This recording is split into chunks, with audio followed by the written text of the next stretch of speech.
Shay, are you still doing that hand thing? I heard you're doing the hand thing today. God, what is that?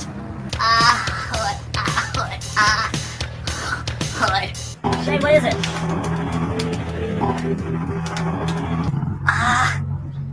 Hood. You've been doing this for 24/7. So you've been doing the hand thing all day? I heard you were.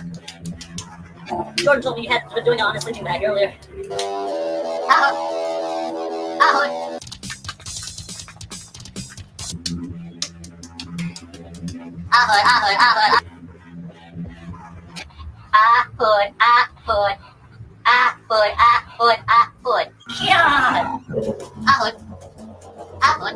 Shit, I can't stop doing the thing. What is it? God, I heard you're doing the hand thing. Shake.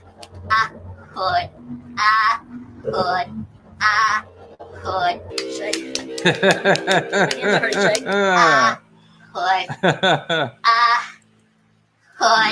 What is that? God, what is it?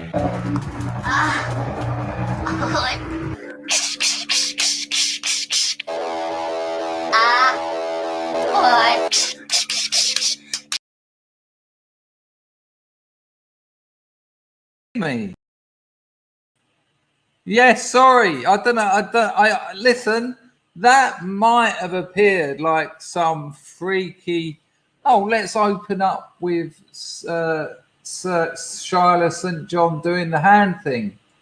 None of that was meant to happen. Now I've just done something else that I didn't mean to do, which is get rid of this is hello, all right, nice to see you. Let me just sort out what I've just bodged up because of the mouse. It's really, I will get one tomorrow because I've just lost a clip that I really wanted to show you, but I can get it back. Hang on. Got that. Might not have that. No, got that. I got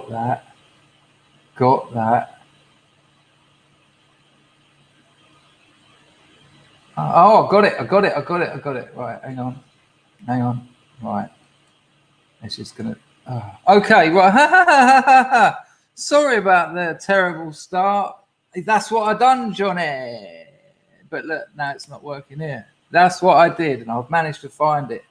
But not a problem. Right, first things first. Let me get this grift out of the way. Already told Moslab. Got that sorted. Hello, Jack London. Nice to see you.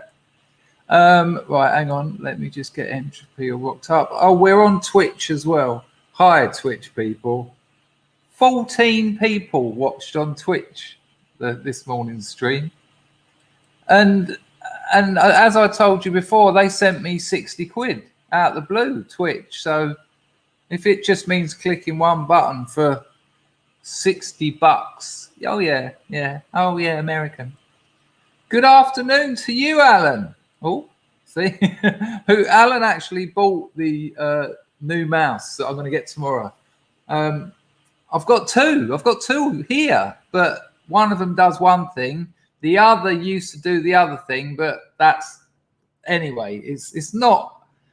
Let's just calm down. I'll tell you the truth. I'm really excited because I finished my day's work. I've done a lot of very good work today. We had a cracking stream this morning. It was a very funny outro.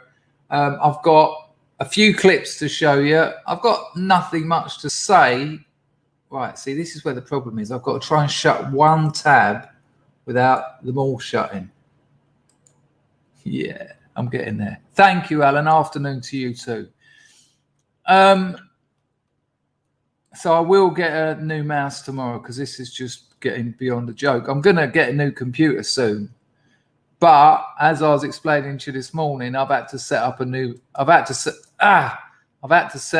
business to invoice an old. It's really weird what I've had to do, and it's all getting very complicated. But I was talking to Gail. Gail from the Crack Diaries, the girl I was with for 11 years. We done a video with me and her talking, and sorry, I was gagging water back. The one who was still hot as hell, even though she's nearly 50. Nice or mouses? Mice? I don't know how you say it. Because, hang on, where's that question? Because her brother wrote it all. I think that was what happened, or a friend, but he's a few years older. So that's what happened there. Nice to see a visionary companion. Nice numbers, actually, for a Friday afternoon. LOR Pizzle. Clark's on the phone. Good to see you all. All right, mate. Get yourself... Well, if you're eating, that's a good sign. Nice one, Ian. Right. Did I get that sorted out? Yes, I did. Right. Let me just get the grift out of the way. You know how it goes by now. All right, there. You can support this channel by joining private streams this month for everyone on those strata. They're good fun. You all get on the screen. We all chat. I take a step back, really, and it's a real good bonding moment. So you can join the stream. You can do a super chat, which is a $ at the bottom of the chat. Entropy is very good. Link in the description, and I'll put it in the chat now. That's a great sign, though, Ian. That's a great sign. I imagine you haven't had anything for a couple of days. Entropy in the chat, but it's also in the description. My Telegram's in the chat. My Substack is in the chat, where you can get free written work from me every month. It just gets sent to your email. I think that's about it. Don't expect to get rich, but I appreciate a few quid. That's why you get a couple of streams a day, most days, some days, and videos. I've got a video on the go, but I am after 5 years, and you might have noticed actually already, I'm actually sharpening up my editing skills. Oh, yeah, got there. Now, they're never going to be the iconoclast videos, but I am trying to drop in, you know, little funny bits, little sounds. Hello, Euro Dreamer. Nice to see you over there on Twitch. Most of us are over on YouTube, but what a pleasure. We've got loads of clips, but the video I'm working on, I'm trying to get make them a bit more interesting with music and edits, little funny bits, you know, because usually it's like intro, me talking, subscribe, music. But I'm trying to improve my game. Marzipan's having trouble. 3 days no kip. I know that feeling. It's the no sleeping that sends you nuts. It's, you know, I won't take anything away from the rest of what you're going through. 10 rounds with a duvet. Yeah, I know that one. That push bike you got at the bottom of the bed, your legs are just riding it. You've probably ridden to Brighton and back. Every minute getting stronger. It's so impressive, Ian. That's the spirit. That positive thinking. If you've just drawn a line under it, now I'm going to swear. I'm trying not to, but this deserves it. If you can draw a line under it and just go, fuck that, I'm done with it. And that positive thinking can really do it. The amount of people I've seen who've talked them out of a withdrawal just through negativity. I can't do it. It hurts too much. Or, you know, and I've done it. But you tell yourself that, you believe it, it happens. And that's incredible to hear that you're getting stronger every minute. And I know that at that stage, it is minute by minute. Let me just get another minute. And if you can do a minute, maybe you'll be able to do another minute. And then once you've done a day, you're like, well, hang on a minute, I've done a day. And if you're at day 3, you know, I know you had some subbies, but it's probably going to start improving. The acute period ends at about day 3, doesn't it? Best of luck to you, Ian. All the best. You've been around here for a long time, and I like you a lot, and you deserve more, and you've looked after your family. Oh yeah, the hat's back. I told the story this morning. Anglo-Saxon, hoita, much appreciato. That's very kind of you. I'll keep it brief. I'll give you the short version. But a teenage most delightful wrote to me and said, "I've never bought any merch off of any YouTuber ever." Sorry, I've been eating toffees. No. all over me. I love toffee. I love caramel. I love it. I love it. Really? Look how excited I am. Bloody, I've got a weekend. Lovely. I can do some writing, feet up. Oh. She wrote to me. She said, I've never bought any merch, but I bought one of your T-shirts with the hat and glasses. Not T-shirts, a hoodie. And she said, it's my favourite item of clothing. And everyone asks about it. What's that? Who's that? She said, some people even say, that looks familiar, which is good design. I didn't design that, by the way. Scrub designed it. She said, but you don't wear your hat anymore. And it's sort of, you know, that all that merch is gone now. I might set up some different merch later in the year. But she said, if you could wear your hat occasionally, because I want my T-shirt, I want my hoodie to have meaning. So I said, yeah, I'll do that. Because it was really sweet. And she also said, she said, you can tell the scrubs, but, you know, don't tell them who I am. She said, because I know you will. No, I will tell you, but not who she is. Scars in the fight. In the fight? It's because you wrote fight. Elbows in, chin down, fight it, Ian Ma. Yeah. Yeah, absolutely that. Jack London's been there many times, likewise. Yeah, man. I think we all do. We've got a lot, I say we, a lot of scrubs have got clean, have dealt with substance and behavioural issues. Yeah, man. look, thanks and that, but I need chips. Shut up. Ruthless. I know, Mad Lizzie. These things are absolute rarities now. They will not. Maybe I'll bring them back, but I quite like the idea that they just had one phase. So if you got one, you got one. It really, Jess, as long as I'm assuming you're referring to the girl who wrote, yeah, it's really cute. She said she was a young teenager, and I was thinking, I don't know about this, but she just said, "Can you wear your hat a couple of times?" If you're watching now, love, there you go. There's your T-shirt. Your hoodie. Anyway, Jim reckons I need a big straw hat for the sun.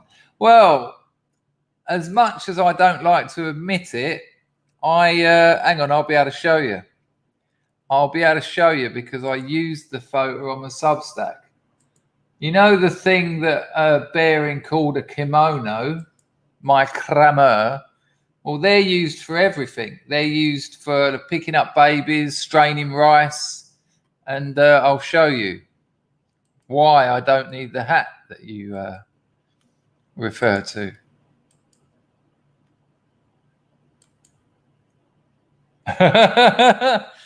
There's about 7 different ways of tying a crameur on your head, and the one you can see there is top of head and sides, but you can also do a tie which covers your neck.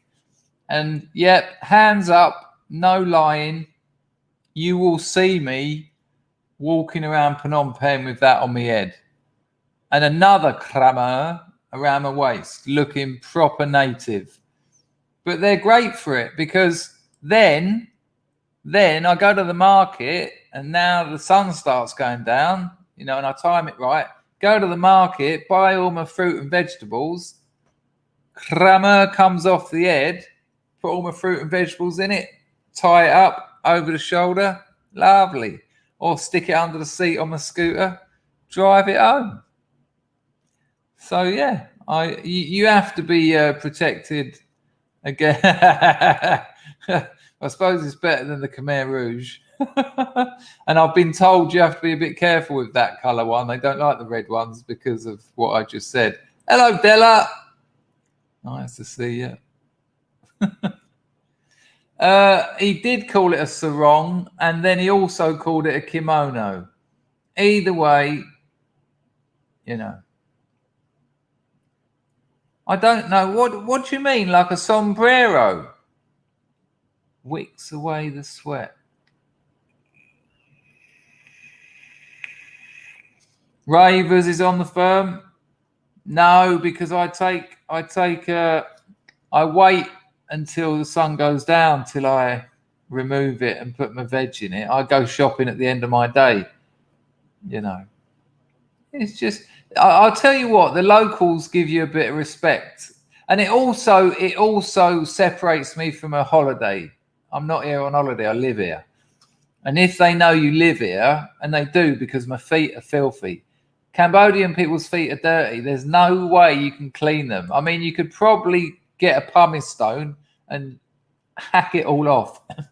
Excuse me. But my lovely white feet from England are no longer like that. And it doesn't show up so much on their skin, but on mine, when I go and see my mum, she's going to go, when was the last time you cleaned your feet? I'm going to say, Mum, it's worn in. However, being having the locals being Spike, have you done the bell and that? Have you pressed the bell? Because you've got to press the bell. But you know, this is a classic YouTube problem. Yeah, but it's too damn hot. I mean, I do wear my leather shoes out of an evening, but middle of the day, 38 degrees, shoes and socks. Oof, you know. But if you oh, that's all right. Bit of both. If they know you're a holiday maker, they'll try and make more money out of you. You know, they'll do you. But if they can tell you live here and, you know, clamor on head, clamor around waist, they don't. And it's incredible. When I used to go to the market with my missus, I'd walk about 10 meters behind her, because if she'd start looking at buying something, if they knew I was with her, they'll double the price. And if I like when I got that clamor in that photo that I've got around my balls and bum now, balls and bum, no, they are separate. She went and bought it because she got it for like $3. If I'd have gone, they'd have tried to get 10. First pop, $10. And holiday makers are like, yeah, no problem. And they're like, oh, week's wages. I do have, look, I do have Birkenstock sandals, yeah. There's my sandals. I'm 50 years old. Come on, you can wear sandals. I do not wear socks with them, though. That isn't happening. Sorry about that, Andy. Hello, Flammadiddler. Okay, that might be an idea. I mean, I could probably go to a pedicure place and say, scrape all that dirt off, can you? But I don't like pedicure places. They cut me. Helps draw out the dirt. I might give it a go. Well, we got onto dirty feet quite quickly.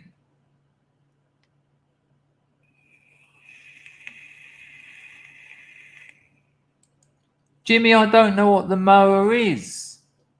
I don't know what are you cutting the grass? Can anyone from America tell me what a mower is? Thanks for the donation, but I don't know what it is.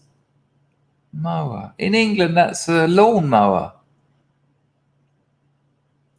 Where's this clip? What clip you after? Cheers, Jimmy, by the way. Cheers, mate. Good to see you. I've got loads of little clips to show you, but you know, I don't want to show them all now. Well, you know what? In a video that I'm making, there's something about presenting yourself appropriately. Like if you turn up to the market middle of the day in a three-piece suit, you're going to faint. So I know you're only joking, mate, but you have to dress appropriately. And in that situation, it's boiling hot. I don't want to pay over the odds from a fruit and veg. And, you know, if you present yourself appropriately to your context, that's power. If you present yourself inappropriately to your context, you lose power. You know, it's like when, you know, someone turns up at a wedding in like a furry suit. They think they're all ha ha ha, and everyone just thinks, why are you drawing attention to yourself? So your mate's getting married. It's his day. You should be blending in. It's so cheeky. If someone turned up to me, and this is a true story, someone done it. It wasn't a furry suit, but it was kind of like a red sort of fleece jumpsuit with a hood with ears on it. This is his fucking wedding. These are his wedding photos. I'd have said, no, you've got to fuck off. It's not your day. This is not about you. For once, mate, this isn't about you. It's an American sex toy, Gaffney. You sure? It's a Packer saying it's the same thing. I haven't got any jokes, Pizzle. I never told jokes. Yeah, like a onesie. Ooh. Yeah, so you have to wait. This is weirdly this is appropriate dress for this because I want to entertain you. I want you relaxed. I don't want to be here like some hard alpha male. Look, I'm trying to show you that this is a nice place to be. I've got a silly hat on. It's boiling hot. I've got no t-shirt on. This is a Friday afternoon relaxer. If I turned up here wearing a suit, it would change everything. It really would. It would be a very different feel. I'll have you know I pull that alpha male like off when it's required. Well, I'm still thinking about my OnlyFans account.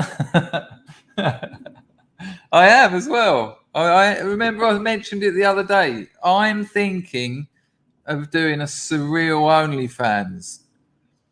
Like it has to be the sort of thing that you can't tell that it's a wind up, because that is then funny, because then I'll start developing relationships with people, and that could be funny. I have actually, but I'm not going to have it for this. I'm on the water because there is a little bit of sugar in it, and a little bit too much to have 2 a day.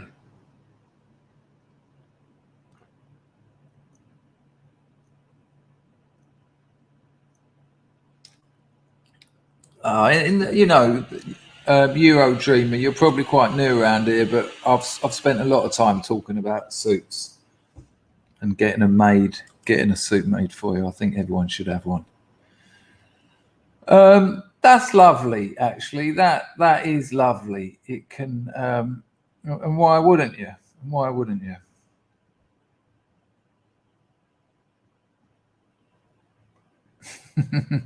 Right, there you go, Jack. That might be my angle. Dangerfield's dirty third world feet. You know what, Jim? I used to grow alfalfa when I was living in Bethnal Green. We used to grow it, chuck it in sandwiches, chuck it in the juicer. It's so easy to grow. We just used to chuck a load of seeds in, bit of water, stash it up somewhere. A couple of days later, you got a big demi-john, I think they were called, of alfalfa. Frank Frankenstein. You Butters Nutters. Are you new here, Frank? I recognise the name, but I think it's quite a well-known novel. Nice to see you. Moslab used to grow buckwheat. I don't know what that is. Is that an American thing?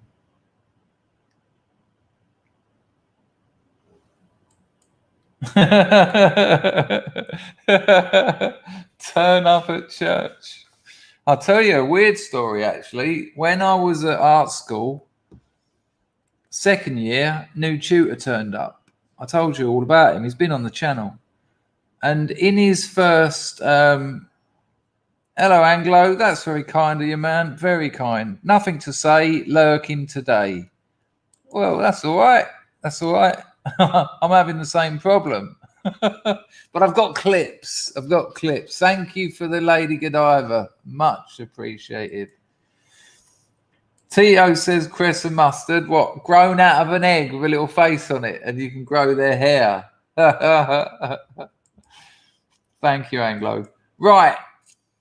When the first ever lesson this new tutor gave us, right? He came in the like seminar room with a big bowl of warm water with suds and a cloth like a sponge, and he went round the whole class. There was only about There's only about 15 of us there. He went around the whole class, took our shoes off, took our socks off, and cleaned our feet one by one. Frankenstein, back in town. You all refreshed, are you, Dangerfield? Did not realise you. But oh yeah. I mean, I can't say it'll be daily always. Like when my missus is here, I might do one. I might skip a couple of days. But no, and I'm making videos as well. If you go to my channel, there's about 5 or 6 new videos. So yeah. Alan used to grow the weed. I used to grow the weed too. I grew my first batch in 1992. Nutrient film technique. And then all that stuff I grew out here that was the last bit I ever smoked. So I just thought, nah, it's not for me anymore. Do you smoke weed, Alan? I can't see that being your tipple, to be honest with you. Anyway, he's took our shoes and socks off one by one. It took up the whole hour of the lesson. Cleaned our feet like Jesus, really. And then at the end of the lesson, while we're all sitting there, you know, arrogant little 18-year-olds on an acid hangover, the lot of us, just letting this strange man wash our feet and done a proper job of it. It wasn't symbolic. He didn't just sort of touch the sponge on. He was cleaning them back in the water. Halfway through, he changed the water and all this. And he was rinsing it in a different bowl to the fresh. Anyway, about 45, 50 minutes went past, and he stood up at the sort of front of the class, and he said, listen to me. He said, if we're going to get anywhere together as me training you to be artists, you're going to have to learn to trust me. And then he left. He walked out the room. That was the end of our first ever session with him. And I have to say, I mean, you know, you can dig and take the piss what you want. But when you're 18, I was quite taken aback because immediately you're intrigued. Because I can tell you that's a lot more powerful and interesting than a teacher coming in and saying, right, okay, I want to talk to you about Andy Warhol, blah, blah, blah, blah, blah, blah, blah, blah, blah, blah, blah. Stuff that you could read anyway, because that's all he's done. What he's done is got a book, read it, and then given you less information that was in the book. So he could have just said, read this book, because that's what I done. Whereas this other bloke actually gave us something to think about, something to consider. And if you're going to get down like that, you know, washing someone's feet is quite a symbolic moment, really. It's sort of like, you know, I don't see myself as above you. But, and he was the best tutor I ever had out of my 7 years of higher education. And we're still friends today. And he's been on this channel before, and he's going to come on again soon. I've got to put together a video of cultural artifacts, like different little sort of 1-minute clips, so that me and him can react to them. And he won't know what they are. So I'll sort of, I'll be here, I'll be there, I'll be here. You know how a stream works, right? And I'll go, right, play. Then I'll play something. Could be an advert, could be a bit of footage from the Second World War, could be a picture of a Hieronymus Bosch painting, could be anything. And then afterwards, see what he thinks about it. And then we get into a bit of a conversation about that. And then, you know, see where that goes. And then get the next one on. I might also do that with Devon Tracy. I think it might be a good format when you've got guests on to actually, you know, show them something. No, he was though. Interestingly, he was. But he's not.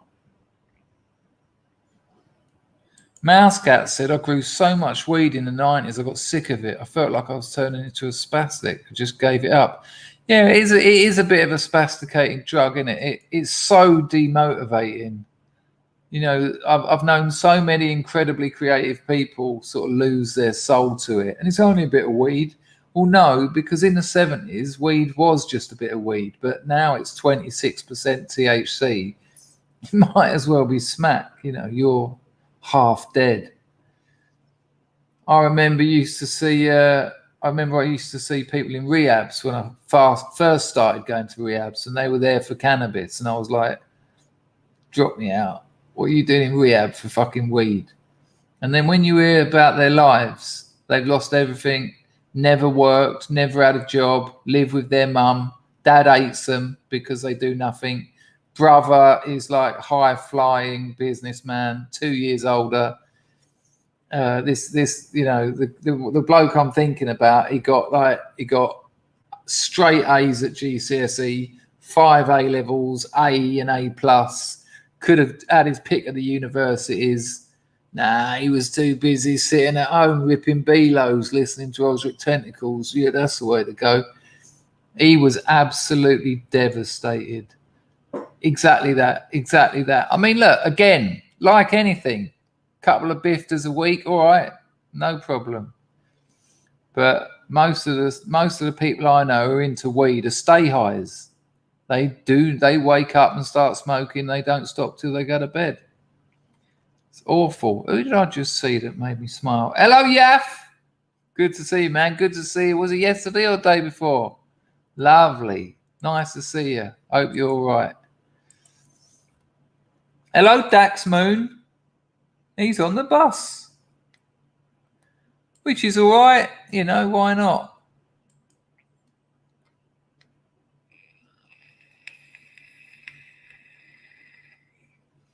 Well, Jack, and then where'd you go from there? Because your tolerance is just rockets, and then you're dabbing it, and when you're dabbing it, oh, good Lord. Yeah, same as that, Alan. Same as that. Hello, Philip. Nice to see you. Well, that's kind of what it does, but the thing is, you know, if it's Friday night and you want to relax and have some nice food, lovely. But in my personal experience and the experience of a lot of my friends, it ain't just Friday night. They're hungry and tired 24/7 and also scared of life. They're scared of life. And the other problem with it is it's such a different mental state than everyone else. You know, they say things that are funny to other stoners, but if you're not stoned, you just think, yeah, just keep saying Jemima whoops-a-bum. You know, your stone mates are cracking up, but Jemima whoops-a-bum is not sophisticated comedy. It's making a child of you, my friend.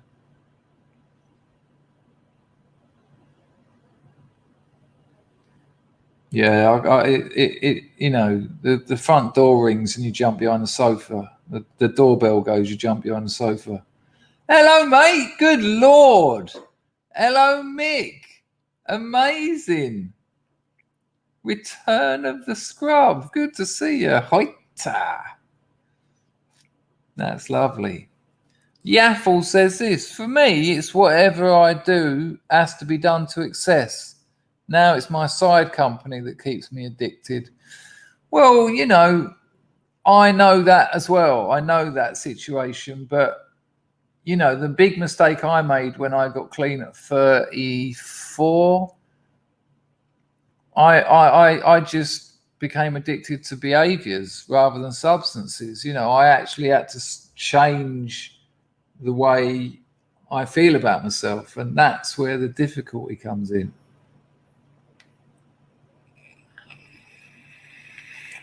Mousecat, that's what happened when I grew it. I grew it. It was amazing. I've shown you the photos. I thought this is some of the finest amnesia haze I've ever seen. 3.5 week cure. Made up a little one skin. Had 2 drags. And middle of the day, I thought, no. Time to get in bed and sleep this off. Massive regrets. And then just thinking, I hope that phone don't ring. I hope no one wants to get hold of me. I can't talk to anyone. Ooh. And same as that, reminded me why I stopped taking it. Chip. Never seen a sophisticated weed smoker. No, because it infantilizes you. And it's sad. And again, I just want to stress this before I lose any stoner viewers, which is probably half of you. Now and again, like anything, it's all right. I know people who take crack now and again, like once a month, and have done for years. I think that's all right if you want to do that. But anything that takes over your life, it destroys you, and it stops you. It stops you fulfilling your potential, and your potential is more than being stoned all the time.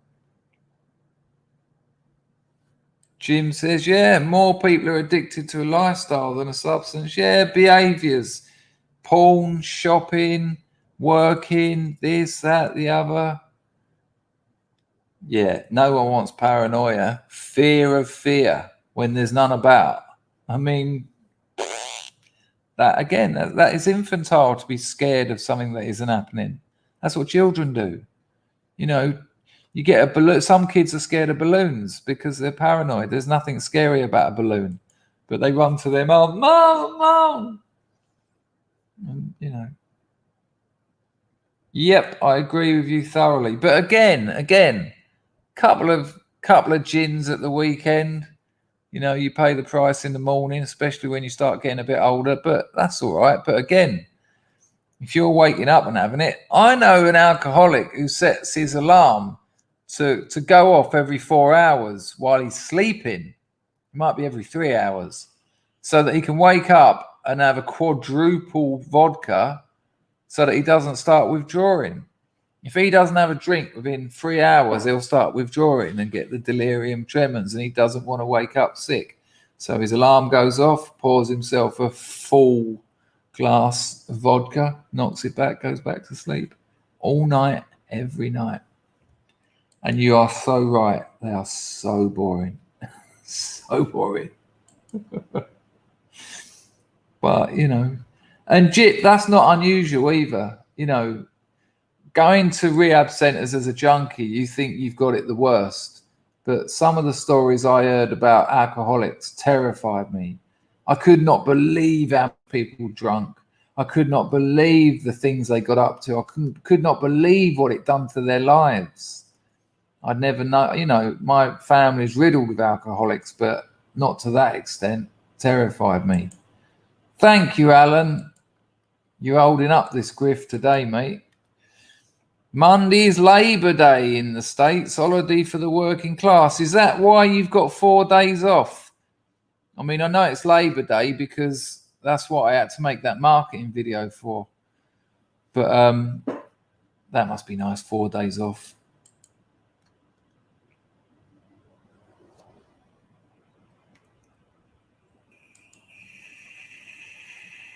I've never had them. You're absolutely right about that, Jack. The amount of people, again, in my illustrious rehab career, 23, 24-year-olds with colostomy bags from years of raving and taking ketamine. And that's, you know, it's not that no one didn't know. It's not that people didn't know that. They just thought it's not going to happen to me. I've only been doing it 5 years. And then one day they go yellow. And their doctor says, yeah, you've burnt your insides to pieces. It's all right, though. We're going to stick a tube in you. No, you'll be able to piss out the window if you hold it out. For what? Ketamine? Good Lord. Woodlander, have you seen the video, The Wet House? It's on YouTube. We looked at it on this channel once. It's like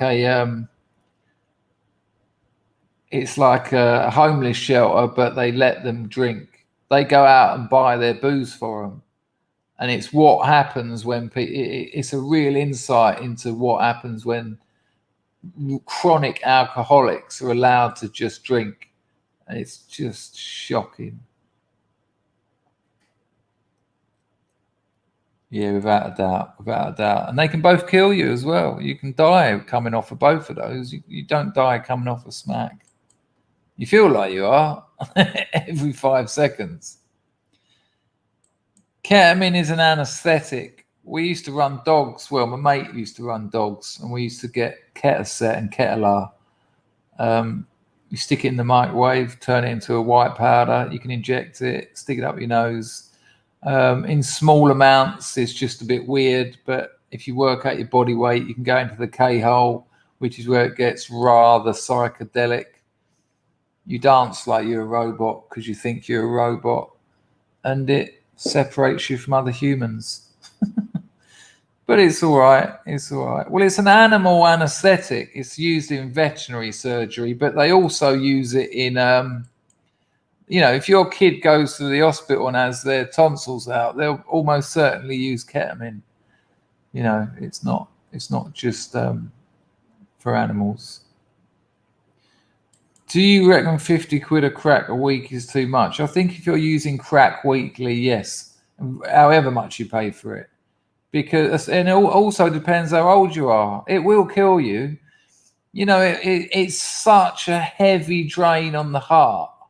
It's all right if you're in your 20s, but even then, you might not know. You might already have heart problems. When I was in NA Soho, we were losing 2 or 3 people a month to crack.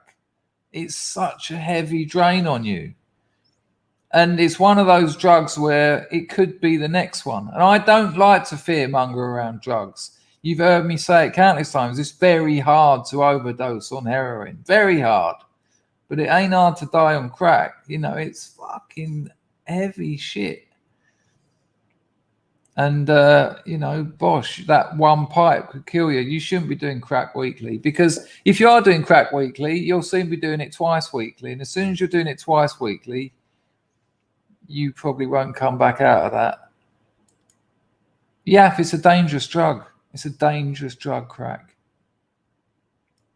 It's just ravers slang for the moment where ketamine goes from a sort of a strange experience to a psychedelic one. There's nothing much more than that. There's not a lot to be, when you're in the KO because you stop dancing like a robot and you lay on your back going, oh, fucking hell. Yeah.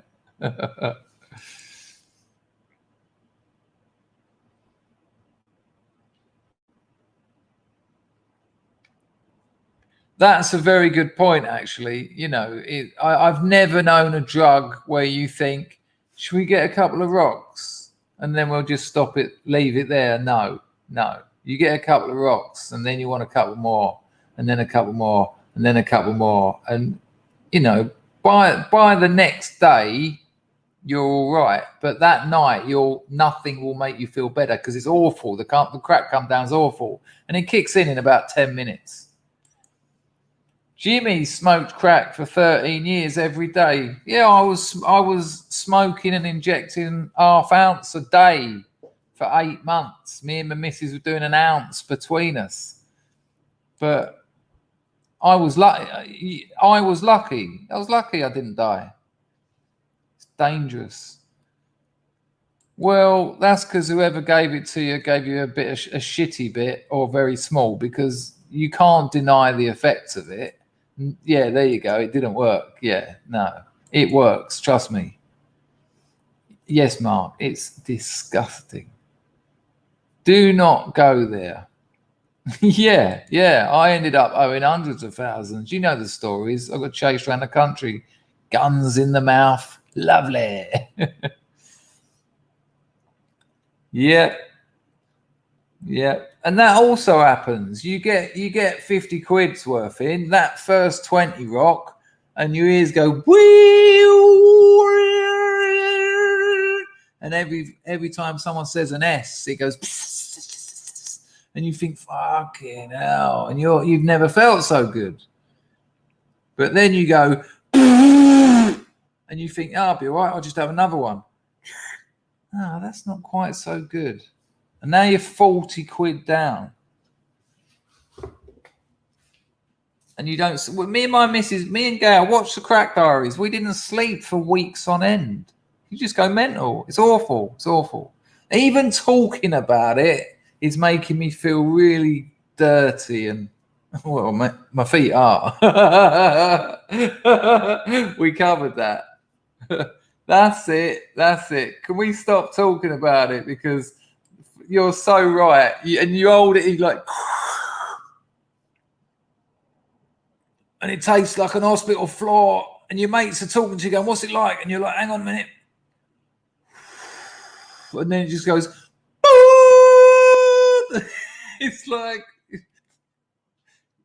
I would give anyone thinking of going near crack, no. I'd even say anyone, just don't take drugs. Just life's better without them. That's those ones anyway.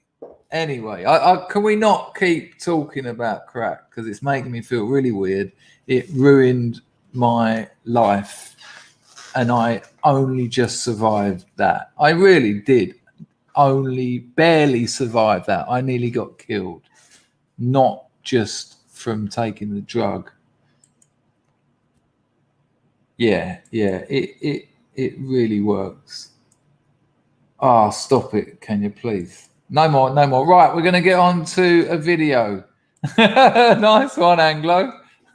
You do not have to donate to tell me. It's good to know you're there, though, and I do appreciate it. Right. No more, please, no more crack talk. It's making me feel unpleasant. Obviously you can if you want, but I don't think I'm going to engage with any more comments about it. But don't go near it. Do not go near it. That is my final advice on the subject. Crack done my life more damage in 8 months than 20 years of heroin addiction. And I mean that. Not just physically, not just mentally, but socially, financially. You know, I had people shooting me. I had people trying to kill me. It's really, it's a horrible drug, and it will get you involved with some really horrible people, and you will not control it. It will take you where it wants to take you. You lose all control. Nah, leave it alone. Let's change the subject wonderfully to something that's going to make you laugh. I haven't watched all of this. I know some of you will have seen these sorts of things before. It's a little bit like the early days of YouTube. But I've only watched a couple of minutes, but it was enough to know that it'll be a bit of a giggle. We won't watch all of it because it's about 6 minutes. But it's one of those montages of pre-internet dating videos. So before the likes of, what's it called? I don't even know what it's Tinder. No, is it Tinder? Is Tinder like the straight grinder? What's the one where you swipe to date a bird or something? All right, Wolfie. All right, Clark. You dating apps, basically, right? So before dating apps, and I remember these, you'll see an advert in the paper. Looking for a date, can't find a partner. We'll produce a quality video, which will then be sent out to all our members, and we'll match you up with someone, blah, blah. So with one of those massive VHS cameras and $50 worth of lighting, they'll make a little video of you and send it out to all their female members. And if you're a female, you'll make one and they'll send it out to the men. So it's a little montage of some of them from about, guessing by the clothes, I'm thinking it's about 84, and it's America. So like I said, there's 4 minutes of it, but I'll play it by ear and know when we've had enough. But like I say, I watched a couple of minutes and I think this is funny. I think we'll have a few laughs here. Okay, early to bed, early to rise makes a woman healthy, wealthy, and wise. That's why you're wiser than me. It's Stephen. Hi, I'm Maurice. I'm an executive by day and a wild man by night. Hi, my name's Monroe. You've probably already noticed that I have incredibly blue eyes. Hi, my name is Phil. Most of my friends call me Big Phil. I like to talk to people deep into the night. I play guitar. I'm Eitan. Did you check the Aton on that? The mad thing about these videos are, as soon as you see them, you're not surprised they haven't got a partner. I mean, these are the bottom of the stack. You know, if ever you need to convince a leftist that hierarchy is a real thing. Hello, John. Good to see you, mate. If moustache mandate. If ever you need to prove to leftists that hierarchies are a real thing, just show this video to them. We'll have a few more because they do get a bit good. Oh, Jess, these are legit. Where's that comment gone? No, this is absolute legit. Back in the old days, before the internet dating sites, this is what you had to do. I know a couple of people who've done it. This is how it used to be. This was normal. Here we go. Let's see some more of these silverback alpha males. I play guitar. I'm Eitan. Hi, I'm Fred. Hi, my name's Mike, and if you're sitting there watching this tape smoking your cigarette, well, hit the fast forward button, because I don't smoke and I don't like people who do smoke. I'm not afraid to get sand on my tuxedo if you're not afraid to let the wind mess your hair up a little bit when I take the top down. Perhaps even a... Oh, what a charmer. I'm not afraid to get sand on my tuxedo if you're not afraid to get your hair a bit messy when I take the top down. Yeah, skip. Look at this geezer's eyes. I don't think he's got any. Not this one, the next one. You know when you get those people, those conspiracy theorists who say, look, you can see the lizard eyes blinking. Well, check out the fella after this loon. He's got proper lizard three eyelids on the go. Tuxedo if you're not afraid to let the wind mess your hair up a little bit when I take the top down. Perhaps even a nice bath with some champagne and candles. Yeah, sure. As long as you ain't in it, not a problem. Nice jumper. Hi, Mom. What the fuck did he say hi, mum, on a fucking dating site? We'll have to have that again. What kind of sense of humour is that? He might as well have just said, hi, Sigmund. Bath with some champagne and candles. Hi, Mom. Look at the Barnet Fair on this one. Mate, I'll give you some advice. This is what you need to say. Stay the fuck away from me. I'm a serial killer. I do fashion photography, and I do consider myself a refined valley dude. Okay. I'm looking for a trendy girl with a simple smile. A simple smile. I'll translate that for you people. I'm into retarded women. Wait, it says here. Oh, excuse me. I don't know. What I'm not looking for is some big, overgrown monster that's always thinking about food and... Whoso... I've got to give him some credit. Methinks he's had one of them before. Anyway, this fella looks like someone from Biden's administration. Big, not him. overgrown monster that's always thinking about food and... Whoso binds to himself a joy, doth its winged life destroy. I can't imagine why that fella's not got a nice woman. You know, lovely, a little bit of quoting. Yeah, nice.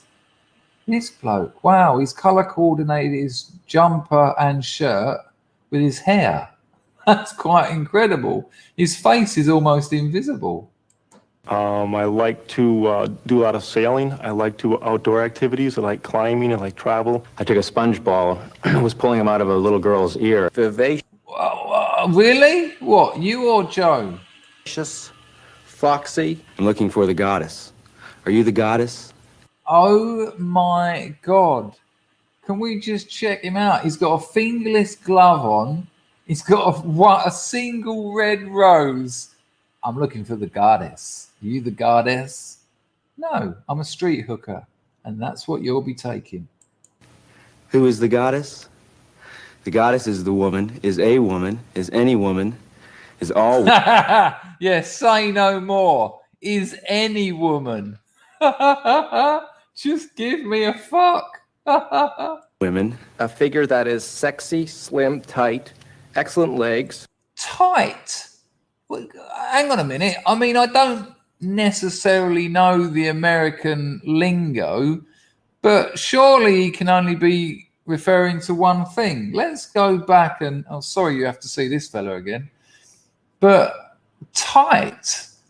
I want a woman with a coin slot vagina. Is all women. A figure that is sexy, slim, tight, excellent legs.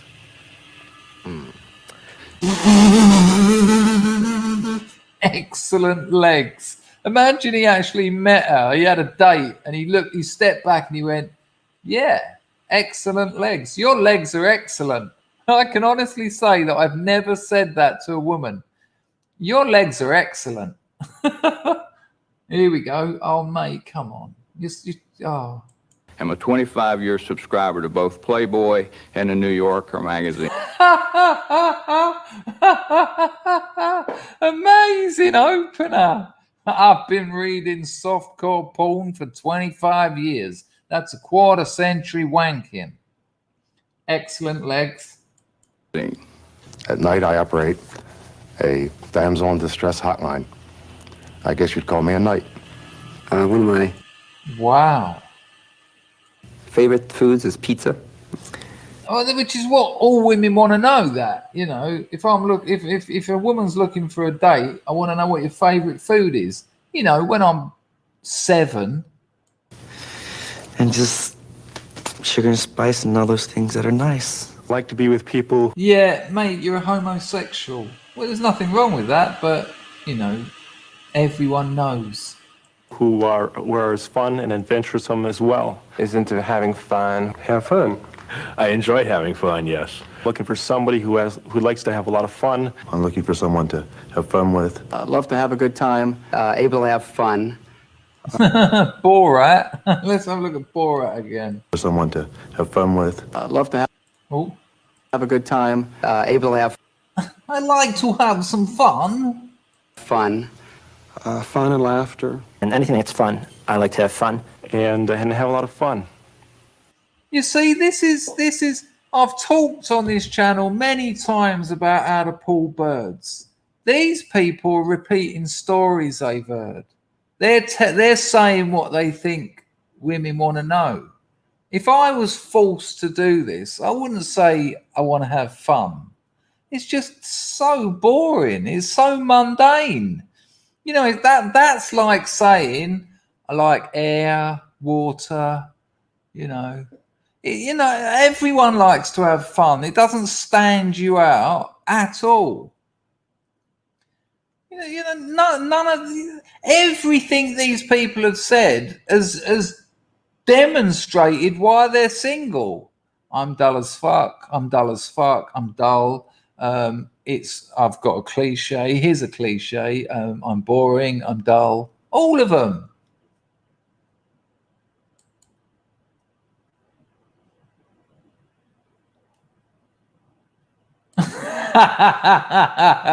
No fair play. No fatties.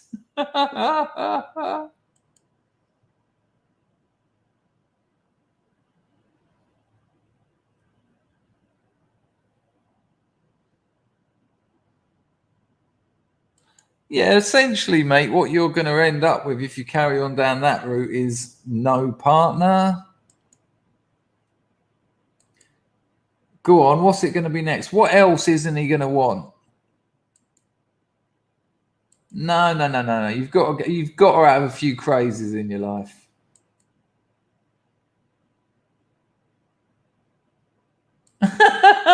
On your date? Oh, you're not watching this. Sorry. Apologies. I'm just having a laugh on my own here. That is shocking.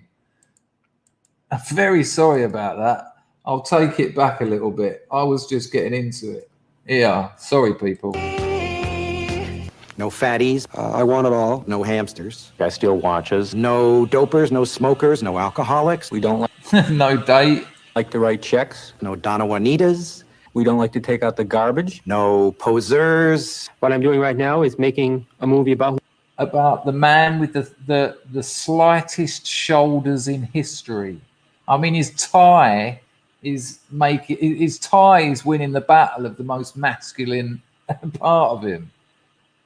World War II. No crazies. Santa Monica and my front porch swing. I'm currently involved in cleaning up toxic waste. I'm not having. That's what you want to hear. Hey, hang on a minute. Did he say toxic waste? Give me his number. Maybe I could join you. What color's your hazmat suit? Fun doing this. Do you like cats? Domestic violence, I like to wear bright socks, and I'm an avid Cleveland Browns fan. sexual abuse, Life is a playground, and I want somebody to play with. all sorts of alcohol. Oh, no, that's what children do. Which is probably what you're getting at.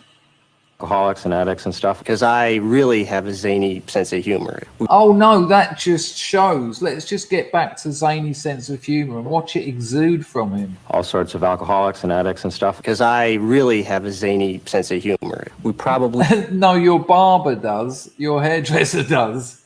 You don't like to clean the house. My mother still writes to me regularly. Because I average about 4 hours a night sleep. I will cry at a commercial.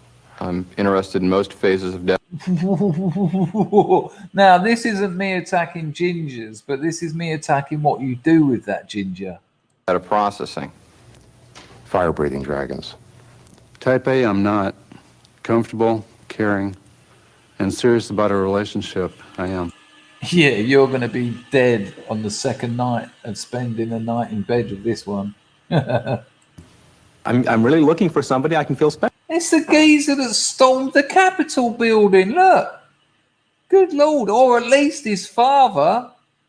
About, and I don't encounter people like that very often, and I'm hoping you're one of them.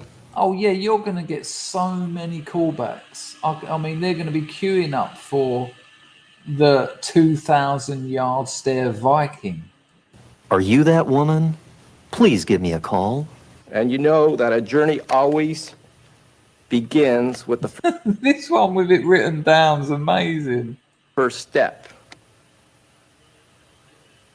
And I hope that if you like what I'm trying to say, or you'd like to know more about me, to please go to your local prison and you'll find me there. He's right. Well, there you go, people. That's what we done before Tinder. And in a way, that's made me very, very sad. That was awful. Right, a little piss break, people. Anyone want to take the stream over while I'm pissing? Anyone want to do that? You've got about 3 seconds because it's already making its way down my genitals. But with them being substantially long, there's plenty of time. Anyone want to do it? No, I didn't think so. All right, give me a couple of seconds.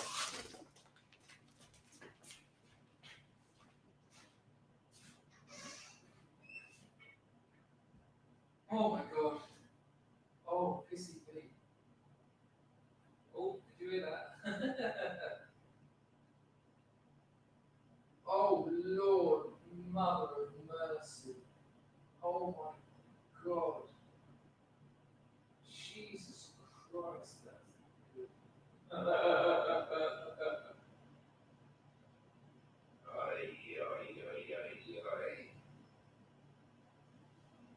Oh no.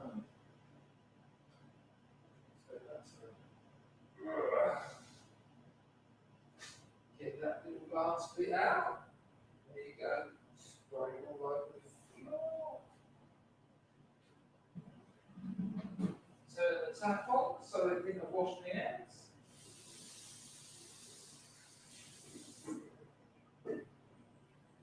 Flush the toilet. And then rub completely dry hands on my cramer so that it would appear I washed my hands. I lost one of my earpods on the way back. Right, we good? Right, nice one, Alan. Are we having a laugh? A little bit of a wee-wee. Right. I need to check to see if my headphones are still working. Yeah, they're still working. Right. I'm going to show you another little clip because although it's not what we just saw with those hunks, I think we'd call them.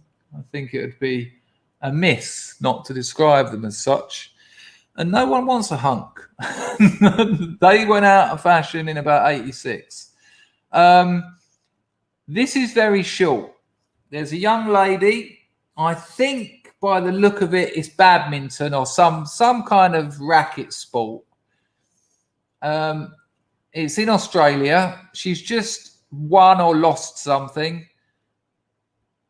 The bit she says that I want you to hear, the camera turns off her. So keep your ears out, because it's quite subtle but brilliant. Right, here we go. That.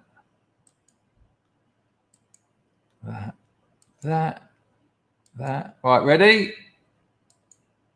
Yeah, what do you tell yourself when you got down, though, and having to serve to stay in the match? What do you tell yourself differently?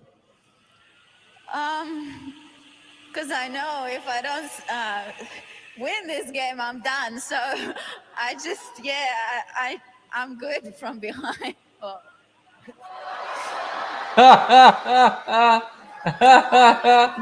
Not going to go there.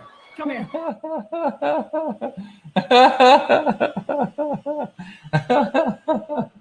I'm good from behind. I mean, you know, fair point. Isn't it amazing now? You know, women seduce men without even trying. Like every bloke who's ever seen that clip and the entire audience, male audience in that arena, fancied her immediately. Not just because of what she said, but a very sweet response. Every bloke was like, whereas all those try-hard hunks in that video, just gross. It's quite a strange thing. I used to say this to women. If I used to go over to a woman and start chatting her up, and they'd say something like, you know, what makes you think that you can just chat me up? And I go, what? You're asking me why I think I should seduce you? And she'll go, well, yeah. I'll go, because you've already seduced me. You've already done it. You know, all that makeup and hair that you spent 2-3 hours on before you came out. That outfit you've got on, one of about 7 you tried on while prancing around in front of the mirror. You made yourself appear as attractive as possible to men. That's what you've done.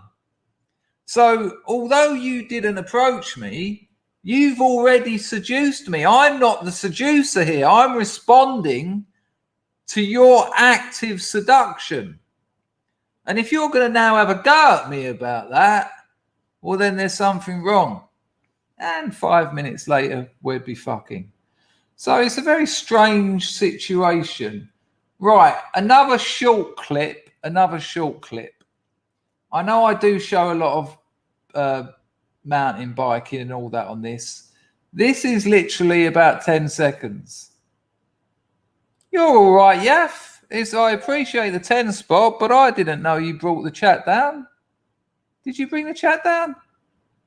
No, you didn't. What? Talking about crack? No, it was an important subject to bring up. No. It's lovely to have you back, mate. You don't need to apologise. I mean, I appreciate the sentiment, but no. I don't think anyone felt that you'd brought the chat down. Come on, man. You brought the chat up by coming back. We haven't seen you for ages. Lovely. Yeah, no, exactly. I think most people thought that. Yes. Oh, yeah, Mousecat. Yeah. Yeah. No, I get dressed up and put makeup on for me. Yeah. So you do that every day, do you? You do that at home, do you? You dress up like that and go to the salon and get your hair done and take all that makeup on, put those 6-inch heels on when you're at home, when you're doing the washing up.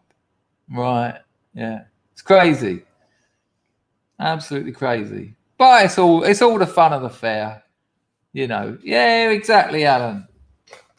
Yeah, I think so too. I appreciate the sentiment. I appreciate the donation as well, but don't beat yourself up, man. It was all good. Look, as everyone is saying. Let me just check entropy while we're here. Don't want to miss any. Right, we all good over there. Right, this little video. I hope you don't think I'm relying on videos, but I was working all day, and these are quite cool. This is about Raymond. Hi. I'm late. I just finished a 2-hour online exam, asbestos awareness course for a Screwfix shop fit Monday down in Portsmouth. I feel brain damaged. But Raymond, you've done it. It's done. You've done it. And in fairness, probably good if you're going to go and do a job. Probably good to be aware of asbestos. I mean, maybe you already know it, and it's one of these things where they're teaching your grandmother to suck eggs, so to speak. But nice one for the donation, and I'm glad it's done. I'm probably not as glad as you are. I feel brain damaged. There you go. Exactly what most people are saying. Exactly that. Little Bullet's on the phone, is he? I haven't seen him. Hello. My favourite chat up line was, you don't... I can't read that. Many men like big girls. You know, I've had a few large ladies and they were great.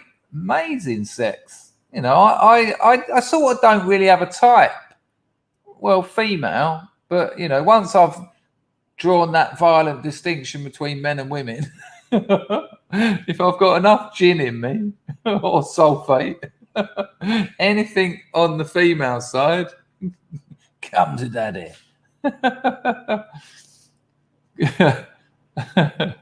I quite like a big, curvy, voluptuous woman occasionally. I mean, you know,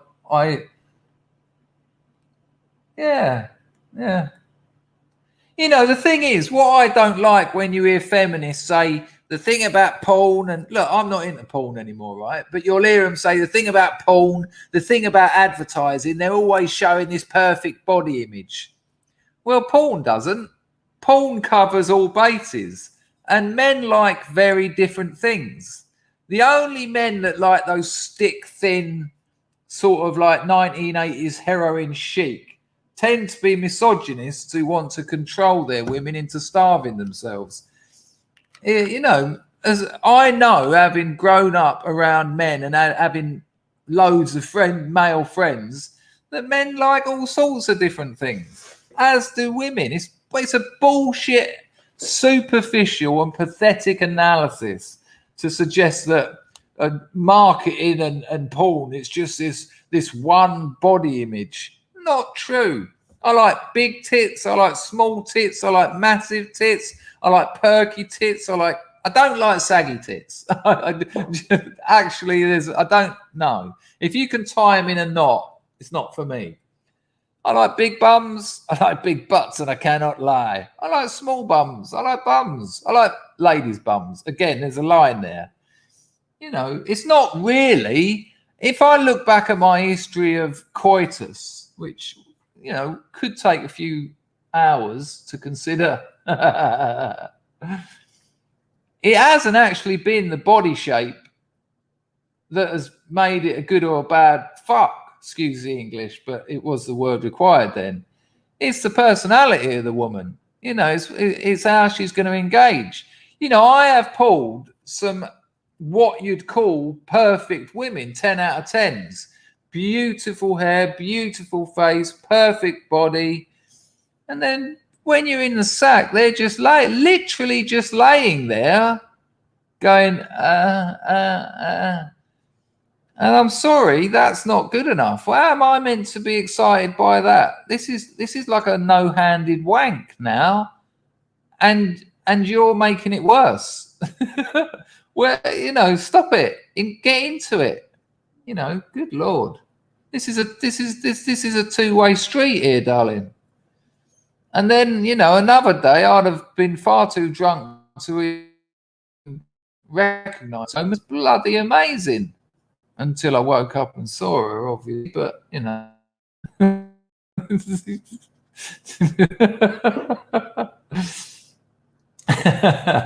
Right, this is a very short clip. It's a bit of biking. I don't want to tell you because it'll ruin it, but keep your eye on it, right? Because the amazing thing wins the race, but it's very short.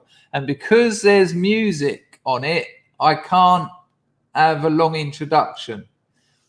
So you're going to catch it from a little bit in, all right? And I'm going to have to stop it as soon as... yeah, she's not for me. She's not for me. I'm sure someone, she's their perfect woman, but not for me. Hans, my bed is too small for sex. I had a bed made. My bed is huge. It fills up the whole room except for the doorway. I don't like sleeping holding on to a lady. I've had it with all my girlfriends. When I'm sleeping, I want to be on my own, virtually star-shaped.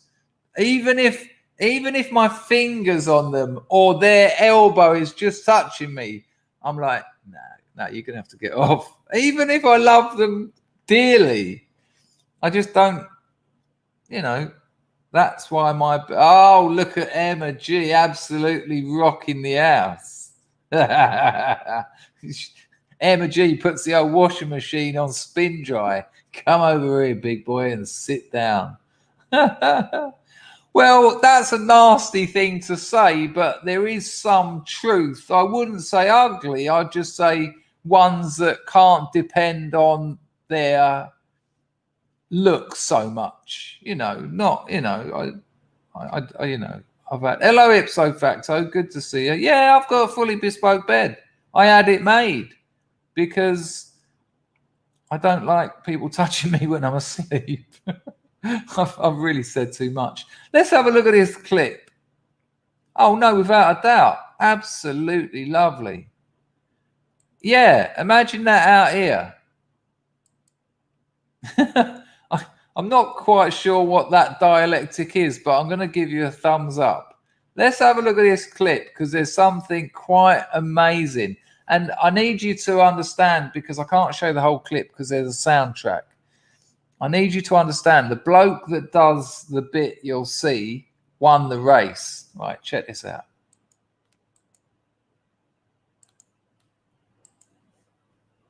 Oh, come on, mouse. Don't let me down again. Right, you ready? Check this out.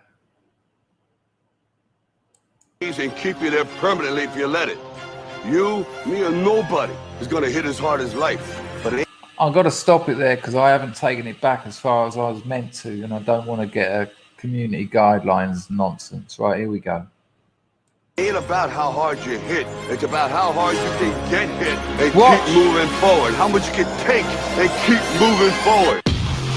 Did you see that? Right, now I'll tell you. So the geezer in third place who's already fallen off his bike. The people in positions 1 and 2 go round the corner. The geezer in third realizes that he can do a wall ride up the advertising hoarding and get round them. And he goes into first place. He wins the race, by the way, because I watched the whole video through. So ready? Here we go again. Watch carefully. Keep an eye on not the two blokes in shot now.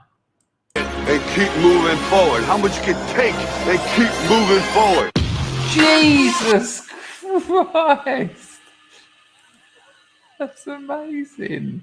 He must have thought, he must have been hurtling down there, see the other two slow down to take the corner and think, if I don't slow down, I get up on that hoarding, I can get round them. And he absolutely did it. There's enough positive comments in the chat for us to have just one more watch of it. Hang on. We'll have one more look. Here we go. It's incredible.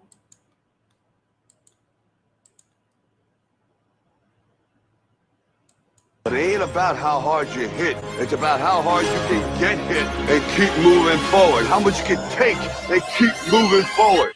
Wow! And he going on to win. Can you imagine being him? Getting back to your family or your friends and they go, how did it go? And you go, oh, I won. They go, you won. You go, oh, not only did I win, watch this, watch. You'll be like,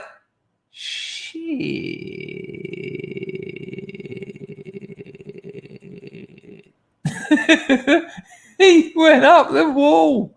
And that, look, I haven't ridden a push bike for years, but that ain't easy because that wall is not that curved. He had to ride up it and you know, that's like a 7-foot drop. And he also risked landing on those two. Unless he kept his speed up and got in front of them, he could have come down on their heads. That was an incredible risk. And that's what life's about. That is what life's about. You do that sort of thing. You make it happen. Incredible. Exactly that, Jeff.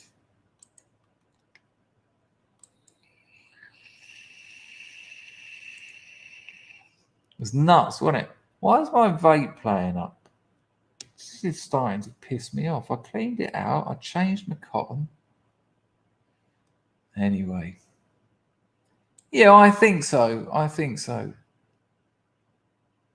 Oh, and an interesting counter comment from Mousecat.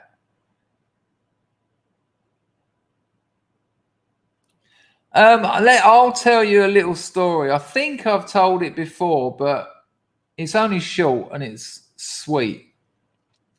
So my first love, we met when we were 16. And it took me 6 months to pull her. I put everything into it. I was writing her poetry, giving her books that I'd hand bound and painted the cover. I changed classes at art school to get out of what I was doing to join her class. And they said to me, if your portfolio isn't up to scratch, you can't go back to your other class. You'll be out of this art school. And it was my first year of art school. So that would have been my art school what turned out to be 7 years of art school down the pan. But I knew I could because I was motivated by her. And I'd already failed to get in that class because I applied to get into illustration and they said, no, you're not good enough. So I got on, I ended up doing interior design. It wasn't called that, but that's kind of what I would explain it as. But then someone dropped out of illustration and it went up on the wall. There's a space available. And about 5 people applied for it. And they said to me, if you don't get in and you already got turned down, I spent 6 months. I went to every life drawing class.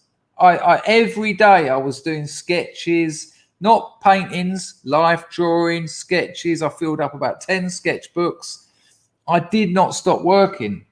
And when I went into the interview, he said to me, I warned you when you told me you wanted to come for this place that if I didn't give you the place, you wouldn't be able to go back to your other course. You'd be out. I remember when I warned you, and I was like, yeah. And he said, every time I've walked around this college, every day I've seen you drawing. I've seen you out there. I've seen you in every life drawing class. He said, the work you have put in to make this happen is astonishing. And he said, I almost know that you've got this place just because of the dedication. And he got I had a big pile of sketchbooks. The other people who were applying, they had like a few oil paintings, some comics that they'd drawn. He picked up my big pile of sketchbooks, about 7 or 8 of them. He just flicked through them, just went. He went, yeah, you've got it. You've got the place. And I you can imagine I was over the moon. Not only was I not getting chucked out of college that day, which would have been a bit of a bummer. My mum wouldn't have been too happy. Not only that, but I was now in the class with this girl who I was absolutely in love with. Anyway, I finally pulled her. We were boyfriend and girlfriend. I've forgotten why I'm telling you this. Oh, yeah. No, I haven't. Head over heels in love with her. We were proper little hippie art students. We used to sit in the flowers and put braids in my little dreadlocks. And she was a beautiful girl. Absolutely. Your first love is so much. It means so much to you. And when I she ended up going to Maidstone Art School when I was down in Devon at Dartington Art School. Her walk home from the art school went past one phone box, and it was about half a mile from the art school and another half a mile to her house. It was a mile walk home, so a couple of kilometers. And it was a Friday night, and I was half pissed, and I came back home from the pub at about 10:30, 11.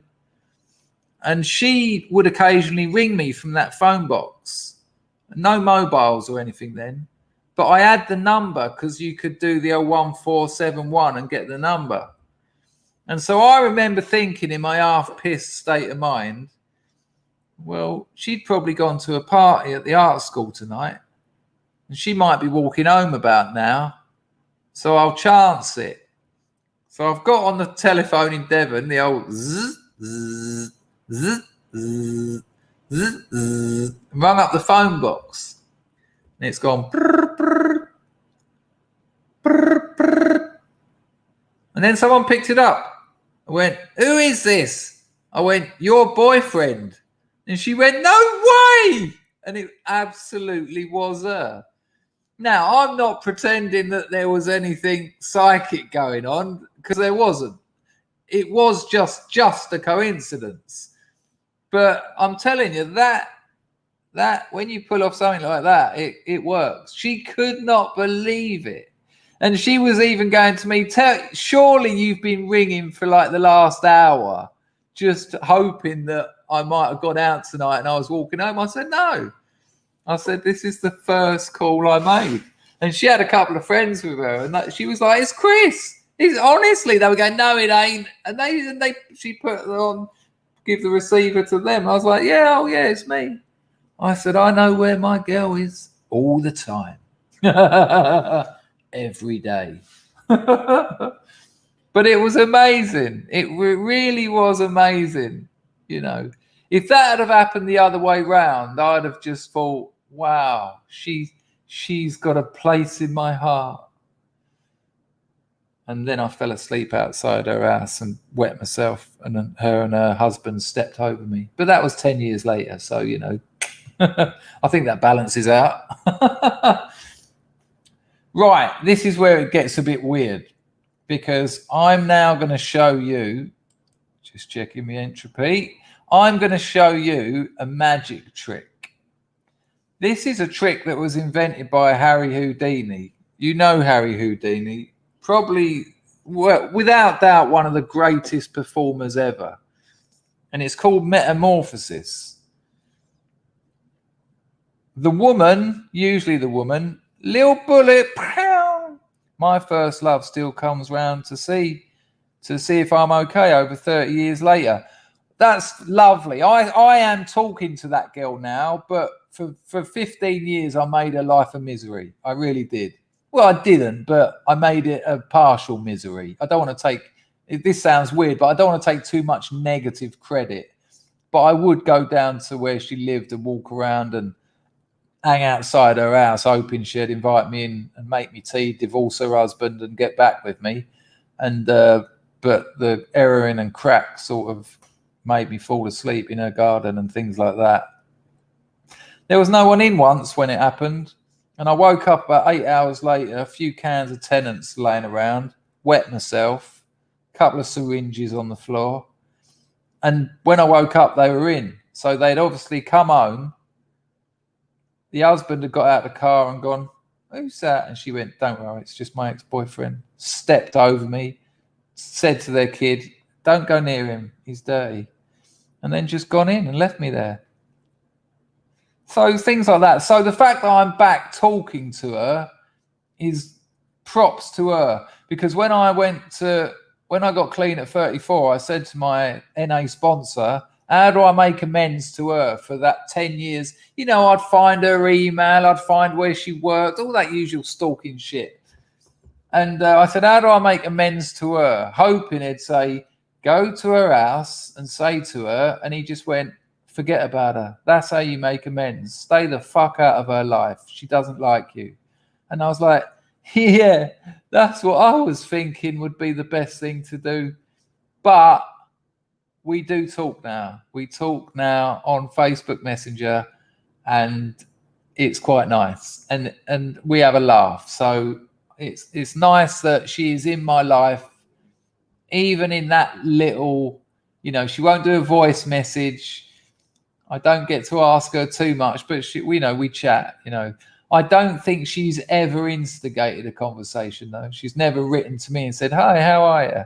But we do, you know, sometimes we've had like 2-hour chats on there. But, you know, thank you, Bullet, for that. And that's nice to know. I've got a mate who lives in Manchester, right? His first wife, who he divorced, still comes round his house and collects his washing every week, even though he's married to another woman. I think he's got it sorted. Thank you, Jip. It's a lovely, and it's a lovely one, the old phone box story. Thank you, Bullet, for that donation. I have seen the first of my teenage crushes of late and the past.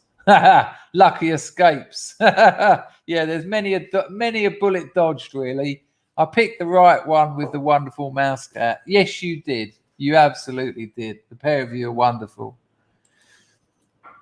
I would have liked to have stayed with that first love. I really fucked up there. I left her for a lunatic. You'll read about it in my novel. And the lunatic that I left her for, anyone reviewing my book is going to get to that bit and go, this bit just feels like an attack on a bitter attack on an ex-girlfriend. And I'm going to go, oh no, that's exactly what it is. Yeah, I want her to read it because she will. She won't dare not read my novel because she'll be, you know, can he actually write that little shit? Because she'd like to be a writer, but she's not. She's a contemporary dancer. You know, taxpayers' money for her to prance around signifying nothing. Oh no, she gets an absolute shit kicked out of her. I thoroughly enjoyed writing that bit. Anyway, all that talk of acceptance and forgiveness. Harry Houdini invented this trick. You put the girl in a bag or something. In this one, it's in a plastic bag with only a minute's air. Lock it up, tie it up, whatever. She goes in a box.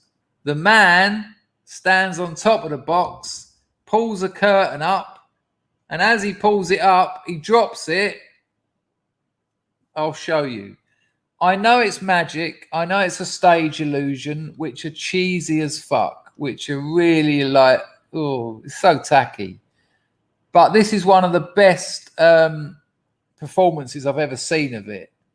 So again, I'll fast forward through most of the build up because I just want you to see the kicker because it's quite something. So we'll start it here. If it isn't the Pendragons, no, I have seen their version, but this one's faster. Hang on, where are we? That's awful, Bullet. Oh, I don't know what Bullet said, so I'm gonna have to drop that one out. Oh, there's one really good one. What's his name? What's the actor's name? Jack, tell me the actor's name. That's the best one. I can't think of his name. I keep thinking Dean Martin, but it ain't Dean Martin, and now I can't get that out of my mind. It's a brilliant film. I mean, I'd done my GCSE English speech or my oral exam on Houdini. I didn't even need to write it. I was so obsessed with him, I just stood up and talked about him for half hour. Tony Curtis, that's the boy. Is that the one, Jack? It's a cracking movie. That's really, really sweet to hear that it made you cry. Good call, good call. Yeah, that's the one. Charlton Heston. That's him. That's the fella. Yeah, they're great. They're great. You know, they took the tackiness out of magic. It's a tacky business. And they wank you off when you're 11 years old, which isn't great. Right. So here we go. It is, even if you're not into this kind of shit, and I'm not really, I think stage magic is embarrassing. But the speed of this exchange is quite something. Lil Bullet, my older brother met his first love in 75, married her in 77 and are still together. Good Lord. What's that, 45 years? Wow, props to them. Absolutely nailed it. that seems the wrong thing to say in that context, but nice one, Bullet. That's a lovely story. Thanks for the donation too. That is 45 years, isn't it? 75, 80, 90, yeah, 45, 46 years. Beautiful. Mrs. Me in it does this trick, getting out the duvet in the morning.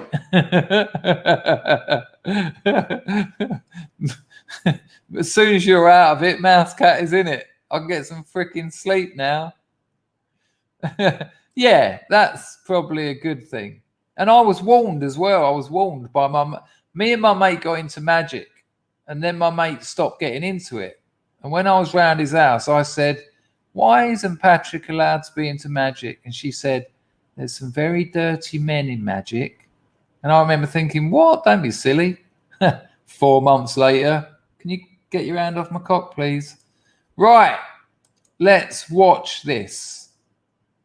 Let me just check that I got the audio because, you know, with the old mouse. Go. There we go. If you see it flicking forward, it isn't your computer. I'm just getting it past the boring bits. Oh, you fucking mouse. Sorry, that was actual anger. I don't mean to. No one wants to see that. Right. Share. Okay, here we go. This will be worth it. See all that? What's all that theatre? It drives me mad. Okay. Oh, hi. She looks very confident and trusting. So she gets in that plastic bag. He says she's got a minute of air. The bag really solidly.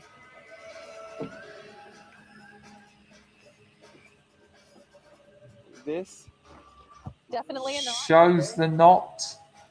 Just close the box now. Okay, you come with me and help me on this. Just close the locks. Make sure. Oh, I don't think we need to see all that bullshit. Okay. You need to... Okay. Right, here we go. So you can still see her in the box there in her little bag, dying of oxygen 1 minute of depletion. air inside. It's really dangerous. All the way down here. Okay. What Frederick just said is that Natalia only has about a minute's worth of air inside the plastic bag. Watch that. This is quite remarkable.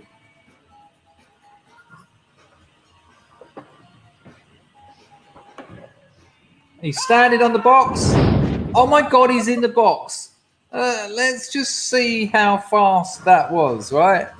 He's standing on the box. Lifts it up. He's in the box.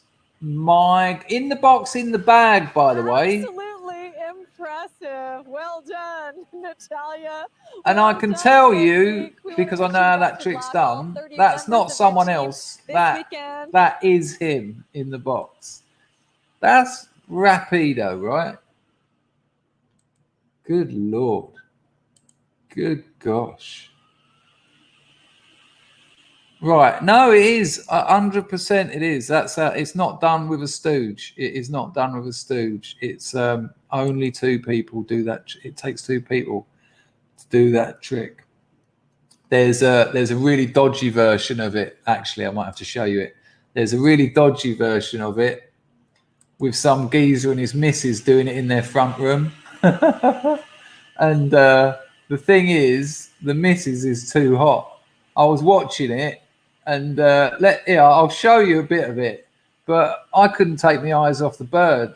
I won't show you all the boring build-up bit.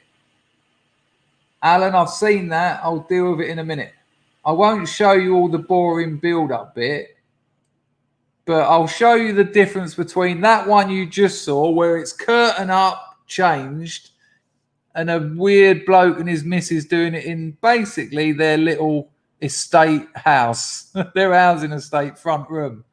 But although he does a terrible job of the transition, the woman that comes out is so hot in her little blue miniskirt. I was like, no, it is. It's a trick done with two people. I promise you. Anyway, watch this bodge up. Hang on, Alan, thank you, Alan. Me and my ex-wife still date from time to time. We met when she was 12 and I was 16. Just don't work as a full-time couple.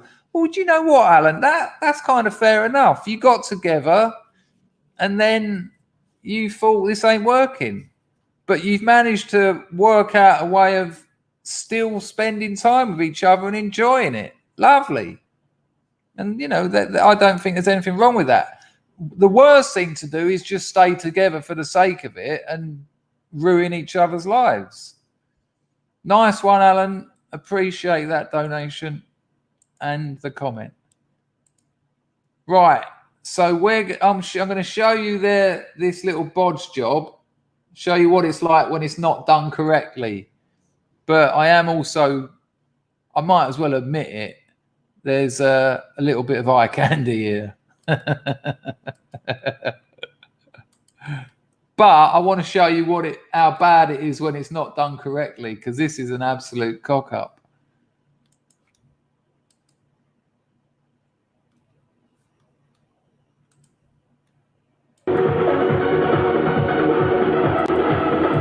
I'm going to have to drop the music out because it's actually YMCA and I'll get blocked for that, but it won't take anything away from the mess or the eye candy.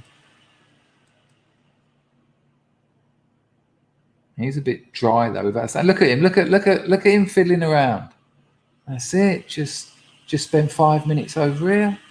Oops. Yeah. Oh, okay. Just oh shit! I've just dropped that. Magic. Woo. Just untie that. That I should have done before I started. There we go. Magic. Ta-da. Right. Oh, magic move. Yeah. Oh. He done a magic. Look, he can't even stand up straight because the ceiling's too low. Right. Look at the time difference. What? Hang on. What? Hang on. Why did I see her then? What's the fuck is going on? How long did it take him to get into that? Oh, hello. Not so bad after all. Yeah, you can keep prancing around like that for the next 5 hours. Yeah, no. Can you lay on the box, maybe? Yep, that's right. Legs akimbo. Lovely.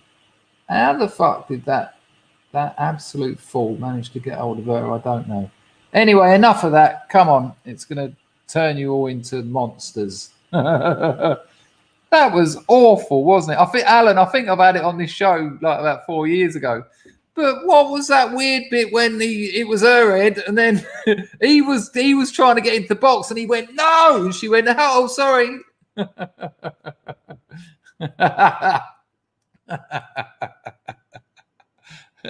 Yeah, it was quite handy, wasn't it? I mean, good trick was what I meant. I meant it was a good trick. It was awful though, wasn't it? After that fucking around with the curtain, and then he went 100% that bird is no longer with that bloke. There's about 5 comments on the video. The first one is something like, that's the shittest version I've ever seen. And the other 4 is, who's the chick? Now, we've come to, it has been a clip heavy stream, but I did stream this morning and I've had a hard day at work. This is the last one. Manny Moo, me too. I still watch it. I still practice it. I told you the other day that I do the old, I can tell you what coin, and the coin's in.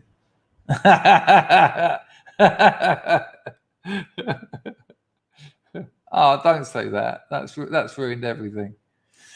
Right. So the last clip. So the Russians a lot of you would have seen this because it's Veritasium and it's had 9 million views. So Veritasium. So the Russians had a space station and there was a problem with the space station. So they sent a cosmonaut up. The Russian astronauts are called cosmonauts. I don't know why. Someone might know. He goes up to repair this problem with this space station. And he gets his... I have met Jerry Sadovich. He used to live in Soho where I lived, but he's a miserable bastard. Really, really angry and miserable. Shouts at shopkeepers and things. When he got up there, some of the stuff he had to repair this thing, one of them included a nut with a wing nut on it. We know what a wing nut is, yeah? It's like a nut with 2 wings on it, so you can turn it easier than a normal hex nut, right? So he's in space, he's in 0 gravity, and he spins the wing nut to get it off of this nut. And when it comes off the nut, because he's in space, it carries on moving and spinning. But every 2 or 3 spins, it spins on the other axis. So now it's going backwards. And then it spins back on the other axis. Now, I don't know if you've ever tried to... Let me see if I can break my iPhone. I don't know if you've ever tried to flip an iPhone, like just on that axis. So you flip it up and it flips on just one axis. You can't do it. It will always, as it goes up, it will always flip on that axis as well. The tennis racket is a classic example. You try and flip a tennis racket on one axis, it will always twist as well. Now, there's about 5 different names for this effect, but it's basically the bizarre action of rotating bodies. Now, we're not going to watch the whole video. I'm just going to show you, because he does a little animation of what the wing nut done in space, and it's really quite cool to look at because it actually does do it. And the Russians, right, after he observed this wing nut doing that twist and then the twisting on the other axis, they kept it secret for 10 years, this observation, and they tested it back on Earth. This thing that rotating bodies have got this strange effect where they'll twist on the other axis at a certain point in the twist. They kept it secret for 10 years. But the only reason I'm showing you is because there's a nice little animation of a wing nut, and it shows you how it works. But I don't understand it. I haven't got a physics brain, but it's worth a little look. If you really want to find out how it works and all that, go to Veritasium's channel or just type into YouTube, rotate the, the bizarre behavior of rotating bodies. Check this out. Janet Bekov unpacked supplies sent up from Earth, which were locked down with a wing nut. And as the wing nut spun off the bolt, he noticed something strange. The wing nut maintained...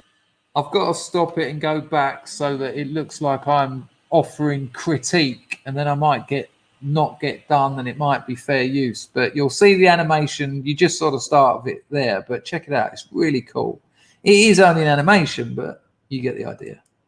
Spun off the bolt, he noticed something strange. The wing nut maintained its orientation for a short time, and then it flipped 180 degrees. And as he kept watching, it flipped back a few seconds later. And it continued flipping back and forth at regular intervals. This motion wasn't caused by forces or torques applied to the wing nut. There were none. And yet it kept flipping.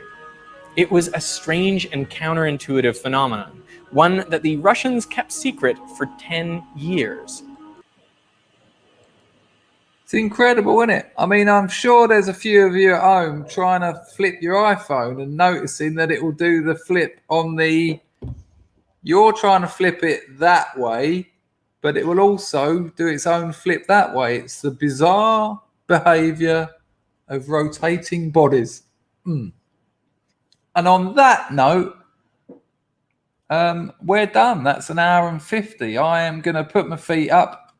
It's It's 2 o'clock in the morning in Phnom Penh. I'm going to put my feet up. I might try and read The Lord of the Rings again, but good Lord, I can't get into all that Harry Potter stuff. No, because of their shape, and they're designed not to. And they're also, I think that you'll have to have a look at it. Thank you, ipso facto. Right, we are going to go out with some music as usual. I will put your comments on the screen. If you are working this weekend, you're going to have some time off soon. If you're not working this weekend, thoroughly enjoy it. Make your life count. This is the only one you've got, and the clock's ticking. Believe me, it goes like that. And the older you get, the quicker it goes. So make it count. Spread some goodness, spread some love, spread some entertainment, but most of all, and I mean this, spread some honesty, because honesty is the most respect you can pay to the person you're talking to. This is Paul Mumford. It's the title track from Deep Water. Scrubs Rising. Hoita!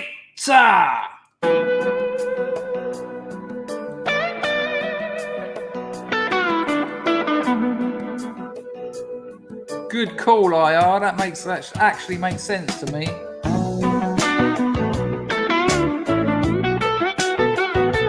Good call, Willow.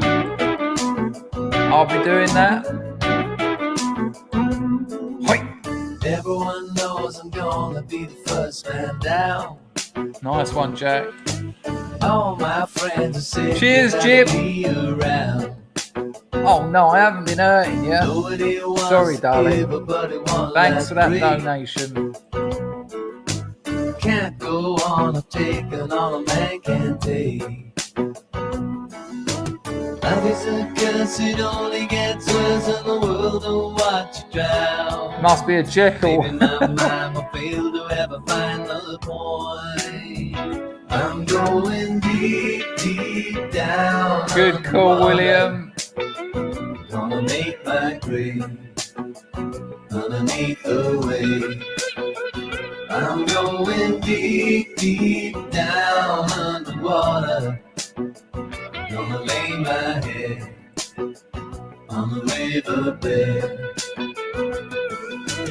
Looking back, I rejected every place I stayed. A woman says I'm lying in the bed I've made. She says warriors don't give up before the war begins. See you later, Sal. Have a good weekend, love. I get high to justify the mess I'm in. People get mad and people get sad, but at least they have a cause. I struggle to feel emotion I can really trust. I'm going deep, deep down underwater. Gonna make my grave underneath the wave. Yeah, I'm going deep, deep down underwater. Gonna lay my head. Cheers to Rags and Moslab for looking after the place.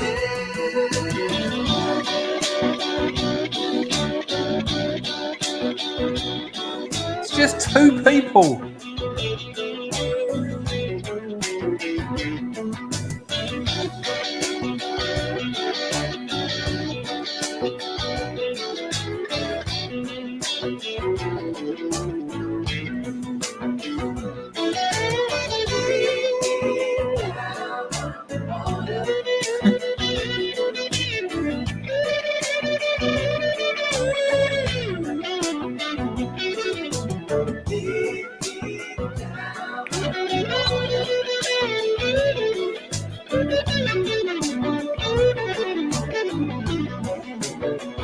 I'm going deep, deep down underwater.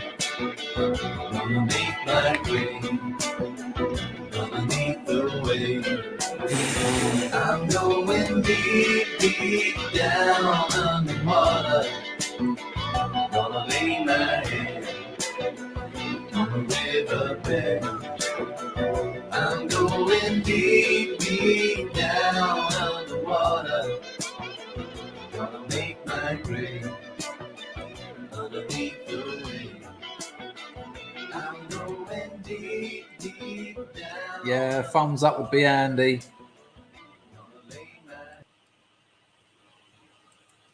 Look after yourselves, people. I'll probably stream over the weekend. I've got to get this video finished because I do want to keep up the videos. Oi, you Mumford. Cut your noise out. Take care.